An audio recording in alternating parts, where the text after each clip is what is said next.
If failure was a school, then I would have done a self-study of what was happening at the moment, or what I was going to do after my neighbor announced to me that she was not going to open the door to my rescue, simply because she was highly terrified of the situation that had just transpired on me. I felt betrayed, and I considered my neighbors mean, simply because none of them was able to come to my rescue. I decided to fight my own battle in order to save my life and that of my children. To me, that moment felt like I was the main character in a horror movie. I was defending myself with a pillow, of which I have never understood how I went out with, in defense of my attacker's deadly weapon. I tried kicking and punching and screaming at the same time, but in vain. The moment was becoming intense. My attacker was pulling my pajamas down and I was pulling them back on angrily. He managed to get hold of me by my collar and swept me onto the ground. I went flying like a frisbee and fell onto the stair leading to one of the houses that wasn't occupied by then. I picked myself up and tried to push my attacker, but missed his weapon narrowly as he tried to injure me with it. Anger filled me immediately. I remembered my gymnastics lessons back when I was in primary school. I waited motionless for his next move.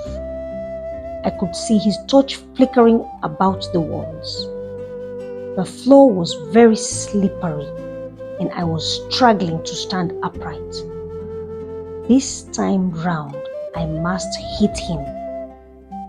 I kept promising myself.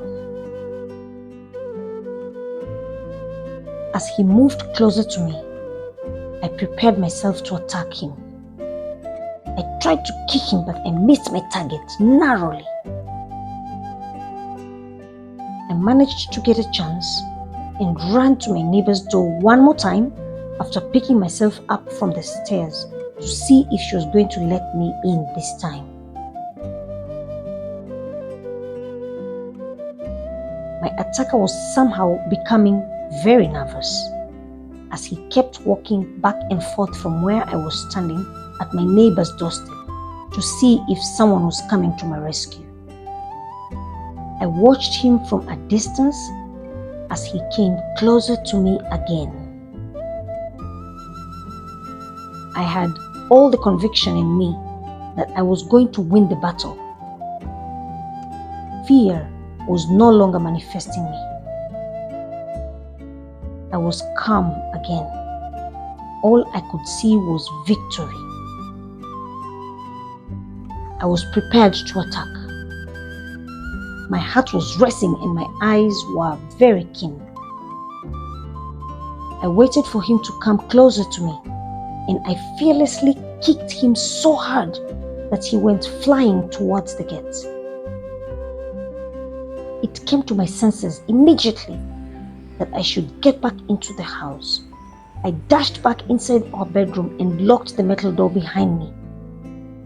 I ran through the dark corridors to the sitting room. I found the sitting room door wide open and I quickly locked it too.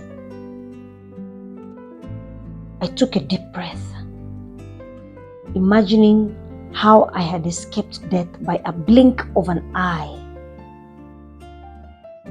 I tried to open the door to our son's bedroom and the door was locked from outside. The attacker had locked him inside his bedroom, so he wasn't able to come out. No sooner did I sit down to imagine what had just happened than my hand flashed some awful pain across my collarbone through my spine. I bet my adrenaline levels were now settling down and I could feel the throbbing pain on my whole body. I was wet, murky, soaked, and trembling in fear. I was finding it difficult to move. my right hand, so I put it to rest on my tummy. Little did I know that I had severely suffered from a collarbone injury. My son and I sat down on the couch next to each other in the dark room. "Mom, can you hear that?" my son whispered to me.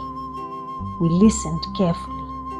We could hear footsteps walking about in the soggy puddles of water. "I suspect it's the attacker who is patrolling in the compound," I told my son. We stayed quiet for about 20 minutes without saying a single word.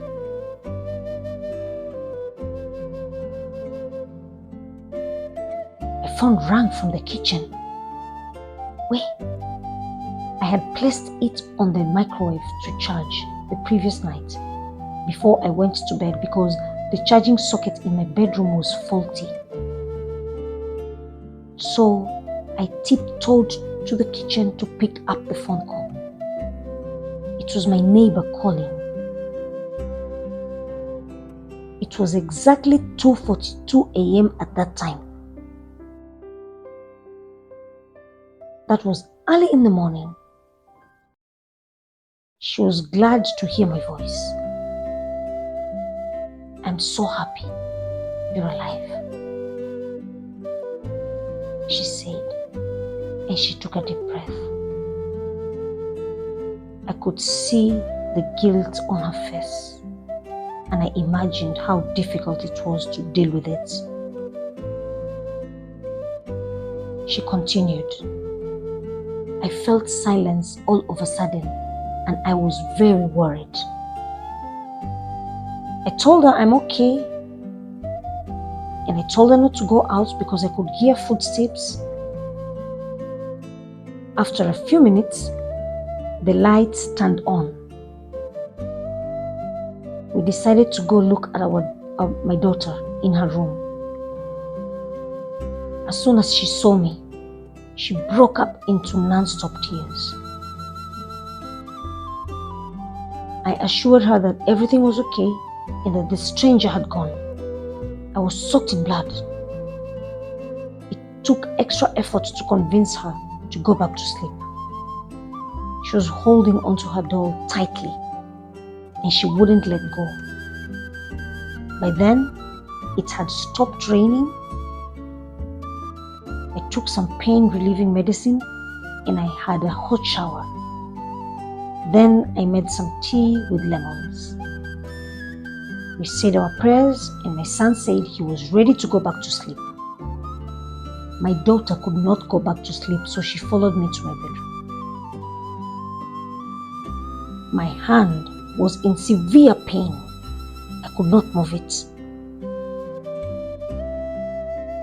I called my husband and let him know what had transpired. Then I tried to sleep. I couldn't sleep. I put a pillow on my back, laid my head on the wall, and I couldn't sleep. How many times in life have you ever been in a situation so difficult to a point of losing faith? How many times? That was an hour of victory for me.